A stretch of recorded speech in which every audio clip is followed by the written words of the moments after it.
Hi guys, and welcome to another edition of Critterish Chatter. Unfortunately, it's been a while since our last episode because it's been difficult pinning down a guest, but finally we have a subject that a guest has committed to, and I shall be talking to my vet, Marie Kubiak, who is an exotics vet, but we will be talking about a very sensitive subject. So I want to give this warning before we start, that if you are in a position where you have a relative or a pet, a loved one who is in need of severe care, end-of-life care, then this may cause you distress or trigger you in some way.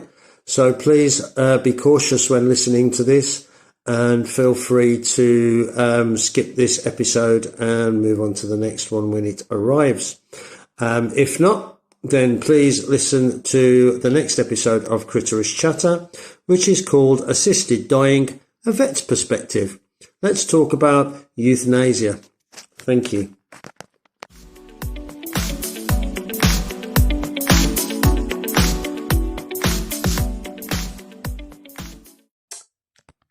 Okay, so here we are, Critterish Chatter podcast, number 6, I think. It's been that long since I've done one. It's so hard to pin down a guest. So already we've stated that we're talking about a sensitive subject that might be distressing for some people. So again, just reiterate that warning that some people might get triggered or be distressed by what we're about to discuss. So if you are, then maybe listen to the next one. So I have with me a wonderful guest, my exotic vet, Marie Kubiak, get that out. And we're here to talk about assisted dying from the perspective of a vet, which I think is a great perspective, because obviously if I were to let an animal suffer, and not have it put to sleep, then I could be prosecuted. So, it seems strange that we allow humans to suffer and we have more compassion for our pets. So, first of all, sorry, Marie, could you introduce yourself, please? Yeah, so I am an exotics-only veterinary surgeon. So I spent the last 20 years working pretty much exclusively with exotic pets, zoo animals, and the weird and wonderful creatures. And I now work in my own practice dealing just with these guys for private owners, zoo collections, colleges, and doing a bit of zoo inspections, lecturing, writing. Wow. And unfortunately, assisted dying is part of my job. Yeah. So what is the name of your exotics only vet practice, please? Because I know it's new. I know you've only just opened it, and it needs bandying about a bit because you are very good.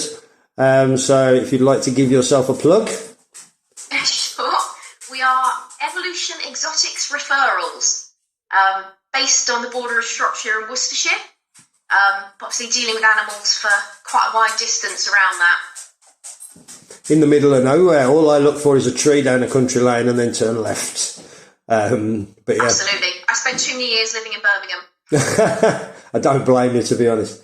So yeah, it's absolutely wonderful. And you've helped me so far with my skunky, little Stitch, who's doing fantastic, fast asleep at the moment with his blankie. Excellent. So, could you talk us through, first of all, the process of putting an animal to sleep? So what happens, person brings an animal in that's not very well or on its last legs, and then you have to kind of talk with the owner and help them make the best decision for their pet? Sure. So, there's a whole load of different stages, and it's not always the same for each situation. Because obviously, every animal and every problem is going to be a bit different, but generally what happens is an owner brings an animal in, usually knowing that there's quite a major problem. There are some scenarios where they'll bring it in not knowing there's a significant issue there, and we'll do an examination, and then it's a bit more of a shock to them if we find a major problem. But generally, we have a situation where this animal has a serious health problem, and that can vary massively from an animal having a terminal disease. So animals can get cancer, kidney disease, same things that humans get as well. And they can reach a terminal stage, and we know that at that point, this animal is not going to get any better. it's not happy, it's going to decline, its welfare is compromised. And actually, letting it go calmly, quietly and pain-free is the best situation for it. Absolutely. But we need to have that discussion with the owner. It's got to be very much a two-sided discussion. My opinion, their opinion, and an agreement. So some owners will come in with that as their plan. They know that there's a big problem. They know what they've got to do. And so that discussion is just confirming that that is the right thing so that we're both happy. It's rare that we get situations where there's a disagreement. So either I feel that that animal needs to be let go and the owner doesn't, or the owner wants to let an animal go, perhaps when there are other options available.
because they have such a low requirement for oxygen, Okay. so their brain can continue to function even without oxygen being circulated through it. Right, okay. There's been studies from the crocodile trade, so obviously in other countries, crocodiles are farmed for their skin. Yep. And the methods of putting them to sleep are not necessarily as nice. Okay. So there have been studies looking at actually the welfare of crocodiles after they've been decapitated. Whoa. Which is obviously not something that we would do. No. And actually they've got the ability to show reflexes. They can still maintain their blink. There's still brain activity. Wow. So we have to respect that they are different, and we need to make sure that we change our protocols so there's no potential for them suffering. Wow, every day's a school day. That's amazing. Okay, so that's brilliant. So you've covered the next question for me about the decision making process. So how does it feel for you? I mean, it must be so emotional for you. I know you're a vet and you see it like quite often. But how does it feel for you to have to perform that kindness? It varies every time. Mm-hmm. There are some times when I feel like it's absolutely necessary, it's the right thing, it's the perfect time, and I'm completely at peace with that decision. Okay. And I'm not happy, but I'm comfortable it is the right thing, and that is what needs to happen. Mm-hmm. And I do get emotional, but not to the same degree in that situation. Mm-hmm. But still, there's that feeling that you're taking a life. Yeah. And it sometimes hits me as I'm going through that process. I'm just doing this as if it's a normal task in my professional role, but it is a big deal. Yeah. But then I have other patients where I've known the owner, I've known the patients for years, and I've got that personal relationship, and it is more of a personal loss at the same time. And there are some where you just see the reactions on people's faces and you see that emotion and it just gets you. Yeah. But I've got, not used to, because that makes it sound too casual, but I've kind of become habituated to just holding my emotions in. Desensitised a little bit. There's no point me having a meltdown and making it all awkward and unpleasant. Yeah. I can keep myself professional, calm, do what needs to be done, you know, support those owners through that process. But then, see, once they go home, then I can have a little bit of a meltdown. Yeah. Kind of get those emotions out, pull myself together. Ready for the next patient, yeah. Wow. Yeah, it's a it is a stressful job. I was doing some research, and it says that euthanasia, according to reports anyway, 60% of vets have sought professional help to deal with anxiety or stress of doing that, performing that action. So, like you say, it's one of those jobs. Like, obviously, you get the good things as well, and you see a sheep give birth to baby lambs or something like that. So you get the whole spectrum of emotions from joy to devastation, probably. It's insane. So what is the biggest animal you've ever had to euthanize? Probably buffalo. Wow, okay. Yeah, that is surprisingly challenging, just the quantity of medication to sedate them. Yeah. To be able to get close enough to then do what we need to do. Yeah. Wow. What's the smallest?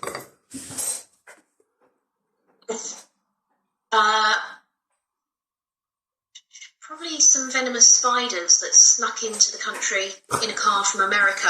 Okay. That we couldn't then find a safe home for. And yes, unfortunately. And you do that, safety. If I understand right, you do that with anaesthesia, like general anaesthesia under a mask? Is that right? So for spiders, yeah, I had them in a sealed jar with a slightly perforated lid.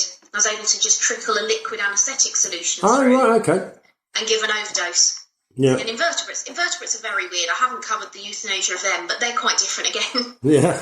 So for spiders, we can use the anaesthetic gas that we use to anaesthetise bigger animals in very high levels, and that works very effectively.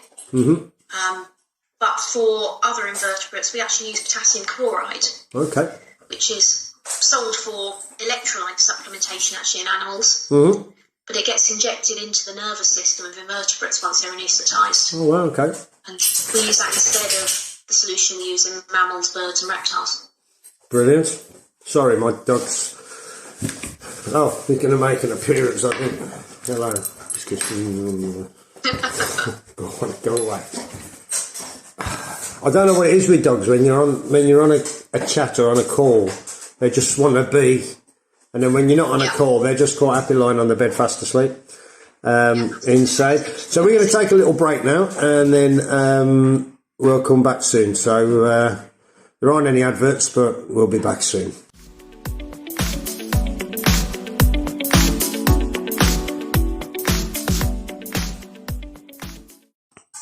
Hi, and welcome back to Critterish Chatter. We're going to talk now about a bill that's going through Parliament at the minute. You may have heard something about it, to legalise assisting dying for humans and those with certain conditions, much like they do at Dignitas in Switzerland. But obviously, there are people like Esther Ranson, who is signed up to Dignitas. And when she feels the time is right, she's got a cancer, and she's going to, when she feels the time is right.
Comes to it, she should bring me to you.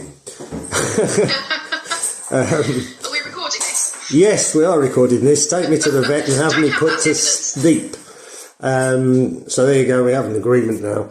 But yeah, it's a bit of a strange one. See, my last partner, that's the dog shaking himself. My last partner, she passed away from stage 4 endometrial cancer. And towards the end, she was suffering a great deal with pain, lots of pain. I couldn't do anything for her, despite her request for me to try and do something for her. and she was given morphine on a driver. Yeah. And with that driver, she was allowed to increase the dosage as much as she liked. Yeah. One of the nurses, district nurses who used to come round and see her, said to me, well, basically what she's doing is we're allowing her to euthanize herself, basically, by keep up in the morphine. The more morphine that's in her system, the more likely she is to just gradually shut everything down. Yeah, gradually shut everything down. So in a way, that's the person administering the drugs themselves. You know, at any time she could have said, right, well, I'm done, and delivered a fatal dose. And, you know, it wasn't nice to see her at the end. And it's awful to watch a loved one suffering for sort of, I mean, they gave her 3 months and she ended up having 2.5 years. But those last 6 months were absolutely awful. She was a shadow of her former self, and in a wheelchair, and gradually, slowly getting worse and worse. So that wasn't good. My dad passed from vascular dementia, and that gradually shuts down the muscles in the body to the point where the only thing that he could do was have a sponge in his mouth with water in to be able to allow him to survive, which seems to me a bit cruel. That we're keeping the quality of that life. Yeah, exactly. Yeah, just keeping somebody alive by trickling water down their throat through a sponge. He had no idea who people were. He had no idea what was around him. You know, he was. He was just in a bed, totally unaware. And it all seems a bit cruel to allow people to suffer like that. I agree. So yeah, it's always my feeling that animals get more compassionate and dignified end, and they get more empathy for that suffering. You know, I work in prisons with killers and all sorts of people, and they have empathy for animals. And they would not want an animal to suffer, despite the crimes they've committed. They would not want an animal to go through any suffering. And they'll quite often say, "Oh, that animal's not very well. You need to get it to a vet." And I mean, there's nothing wrong with the animals, but in their eyes, the animal's not happy with something, or they're not happy with the way the animal looks.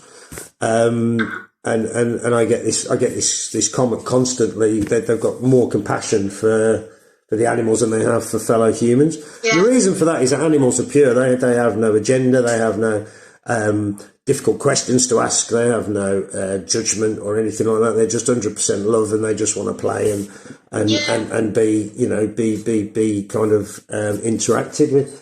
And our responses to people are shaped by how people have treated us. Yeah. So, to be fair, it's the same with animals. I've seen some really aggressive dogs, and I'm a bit wary of dogs as a consequence. Yeah. But that doesn't shape how I see a snake or a parrot. Mm-hmm. So there's a bit more kind of consistent compassion there, because you don't have the wide range of experiences. Yeah. Yeah, I 100% prefer animals to people. Yeah, me too. If I'm ever kind of troubled, I'll just go and sit in the house with the animals and the animal house, and just chill with them and play with the ferrets, because ferrets always make you laugh. You know, cuddle a skunk because they're nice and cuddly and they make you feel better. I'm trying to think where I was going with that now. Sorry, I'll do round. No, don't. It's not your fault. But yeah, it's a strange thing that we allow people to go through that pain and suffering, but we won't allow animals to do. It's like you say. I think a lot of the kind of stuff that is centred around kind of this assisted dying thing maybe has to do with religion as well. That, like you said, all life is sacred. And some of that, I think, is probably to do with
50 years ago that they suddenly remember they used to have a tortoise. So yeah, it's a terrible thing to have to kind of, all those people with those minds that are amazing and they can't use them. It must be really stressful for people with those kinds of conditions. So we're going to take another break now, and then we're going to come back and we're going to do a little bit of lighter stuff. See you in a sec.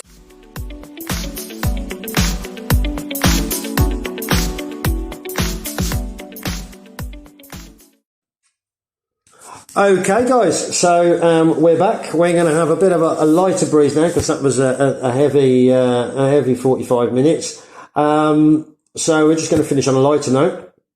So Maria's just opened Evolution Exotics Referrals, and it's in a gorgeous location. The views from the practice are just incredible all over the Shropshire countryside. Very close to a place called Clee Hill, which is one of my favourite places to visit, because you can see like the Black Mountains of Wales from the Clee Hill. Wonderful place to look at stars as well. And I'm very proud to be a customer. So tell us more about your business and how you see it developing over the years to come. I am one of a few independent practices, so I don't know how much you know about the vet profession. Not a lot. But it's in a bit of a crisis at the moment. So a lot of practices have been bought up by private equity firms and have just been used as an investment. So they're not run as the same veterinary practices we're used to. Conditions are changing, vets aren't staying in practice, we've got a massive loss of vet surgeons, everywhere's understaffed. It's just a bit rubbish at the moment. A bit like the NHS then. Yeah, pretty much for every profession actually at the moment. So I thought, right, I don't like how I'm working for other people and being told how to do it, when I'm allowed to do things, and what goes on. So I decided I was going to set up my own practice. Cool. So it's taken me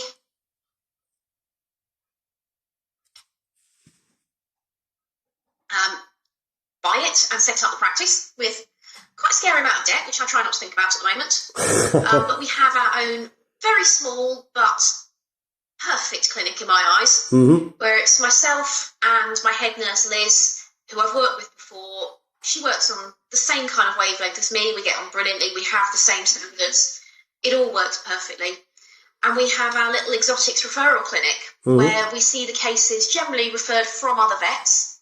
So the more complicated cases for pet exotic and zoo species that we then provide, hopefully, our expertise to deal with situations as best we can. So we also go out to local zoos and provide all their routine care and deal with any crises they have. I'm taken on by the government as a Secretary of State zoo inspector to get sent all over the country. Brilliant. To inspect zoos and assess standards and provide guidance there. And I also teach vet students, graduated vets. I write articles. I'm currently on my second textbook as well. Oh, brilliant. Just while I've got a little bit of free time setting up new practice. And where the practice is actually where we live as well. That was one of my strict criteria. I wanted somewhere where I didn't have to commute an hour in the middle of the night if there was a crisis. Yes. I wanted to be able to provide 24/7 care to my patients. That's something that most practices don't do anymore. Particularly exotics practices, where you've usually only got one person dealing with the exotics and they can't be on call 24/7. But I've decided I am going to be, at least until I burn out completely. But we live here and it just makes life a little bit easier. If we've got patients hospitalised, if I've got emergencies in the night, it makes it manageable. Yeah. It also means that we keep our hours a little bit shorter than most practices and perhaps less intensely packed, so that if I don't get much of a sleep one night, I'm not going to have to work a 12-hour shift at high intensity the next day. Yeah. So it's nice to be in control of the work-life balance. Yeah, the work-life balance. That's brilliant. Yeah. So what have you had in the practice so far? You've only been open since, is it the 1st of October? Yeah, so not long. So not even a month and a half yet. So it's bizarre how things go. We had a flurry of skunks the first month, as you'll know. You brought one of yours in. It did. And owls and tortoises. So tortoises we expect this time of year. We're doing all the pre-hibernation screens, health checks before they go into cooling off and sleeping over winter. Yeah, it's a little bit erratic. So we have things in fits and starts. Mm-hmm. So first month was just a large number of owls with all kinds of problems. This last few weeks we've had quite a number of rabbits with fractured legs. Oh, I saw those, yeah. But yeah, every day is completely different. So I can be sent off to a zoo inspection. Mm-hmm. I can be doing orthopaedic surgery. I can be doing health checks on a rabbit. I can be doing lecturing. I do quite a bit of welfare work as well. Okay. For RSPCA, police, local authorities come in and advise, particularly on exotic animal welfare. So we had a long meeting today about welfare. Mm-hmm. Yeah, it's just great to have that variety. So you had a lemur in, didn't you? Yeah, so yeah, we work with a number of zoos, so yeah, we get the odd lemur coming in. Fantastic. Penguins? Yeah, and obviously we've got our farm on site, so today we've been scanning sheep and seeing how many are in lamb and how many lambs we're going to have. You've got a farm on site? Yeah. Oh, wow. So just to keep my hand in and keep busy there as well. My favourite time of the year is lambing season. I love lambs. Yeah, It's just like the new life's starting to come. It's spring, you know. Spring has sprung. The lambs are there. They're so beautiful. Oh, I wish people wouldn't eat them. Anyway. So do you have any, obviously you've got the farm. What is it you've got on the farm? Just sheep or? So we've got sheep. These are all very small groups of sheep. We've got some Hereford cattle. Oh, wow. We've got turkeys, chickens, and then obviously the pets as well. What pets have you got? So we've got... These are all waifs and strays, pretty much. Nothing is anything that I've, gone out and intentionally got. So we've got a lurcher that came in as a pup with a broken leg and just stayed. We've got 4 cats that have all been various ferals or unwanted animals. Got a leopard gecko that came in for surgery that his owner couldn't afford. So instead of euthanizing, he had a surgery and came home with me. Brilliant. And has stayed for the last 5 years. And he's still there? There you go. Yeah. We have my stepdaughter's horse. Oh, wow. Not a choice, but he's lovely. Yeah, I like horses. Yeah, and then all the farm animals as well. Wow. Beautiful. So keep us busy. Great place for kids to grow up. So which is your favourite of your pets and why? Well, I've got my ancient 20-year-old knackered cat who has every health problem under the sun, and he's been with me pretty much from the end of university right through my career. Wow. Every up and down, he's been around, so yeah. Emotionally, he's my favourite. Yeah. But I love the turkeys. We've got... How many have we got this year? We've had about 15 that we've bred at home to raise from chick through to adult. And they're brilliant.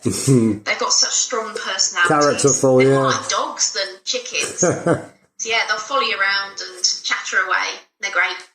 Oh, lovely.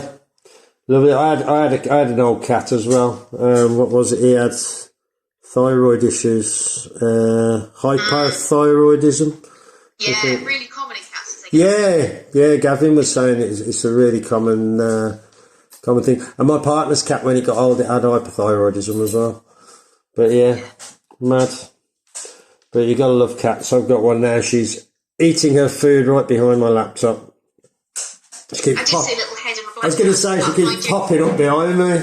Yeah. I tend to attract black cats at the moment. I don't know why. My last one was a black one as well. He was 14 when I rescued him from the RSPCA. Nobody wanted him because he was black and old. Nobody wanted him. Black cats get a real raw deal in rescues for some reason. Yeah, we've not long taken on actually a black and a tortoiseshell from the RSPCA because they're feral cats that they just couldn't rehome. I was like, fine, they can come and live on the farm. Yeah. They can live in the barn, get fed, watered, spoiled if they want it, or they can just ignore us. Yeah, they're electing to ignore us. That's what cats do, though, isn't it? That's what cats do. So which is your favourite animal in the whole world and why? Because you've done zoos and I dare say you've travelled the world and seen lots of animals. So what's your favourite animal in the whole world if you could choose? I get asked this quite a lot. Mine's an eye, by the way. I've got one favourite animal. There's nothing that's like this is my purpose and what I love working with. But there are two that stick out for me. So one extreme is honeybees. Mm-hmm. I've got a hive here. I love my bees. Wow. And I'm just fascinated by the intelligence they've got, the social structure and how they can do all of the complicated things they do, building the comb, going out foraging, just the way the whole system works so perfectly without anyone really teaching them. It's just all there innate. Yes. They just know what to do. Yeah. So, yeah, they're incredible. And then the other end of the extreme is Indian rhinos. Okay. So I've been privileged enough to work with a small group of those. And, yeah, I've worked with other species of rhino, but these guys just stand out. Yeah. They are so quietly calm and intelligent and so emotional. They have, I'm sure, the whole range of emotions that we have.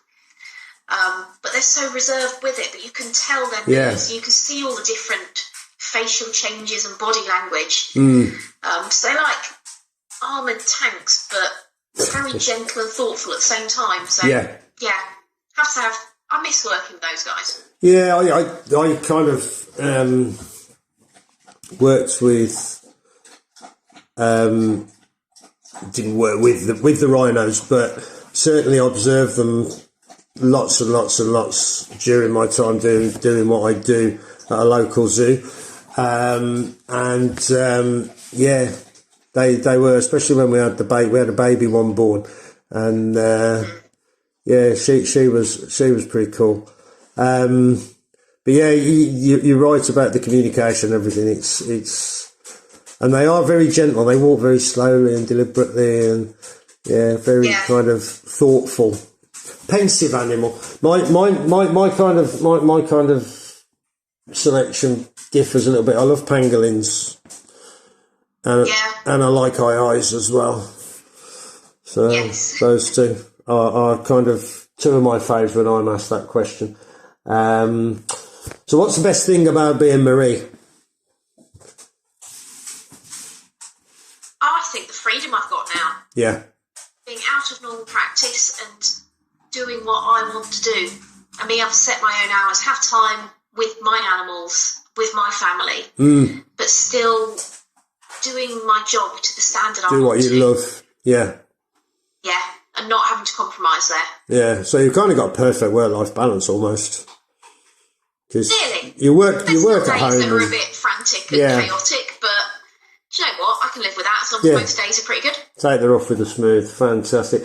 Well, thank you for being so candid with us and giving your perspective, which I think is a really important one for people making this decision to hear, because obviously you make this decision all the time.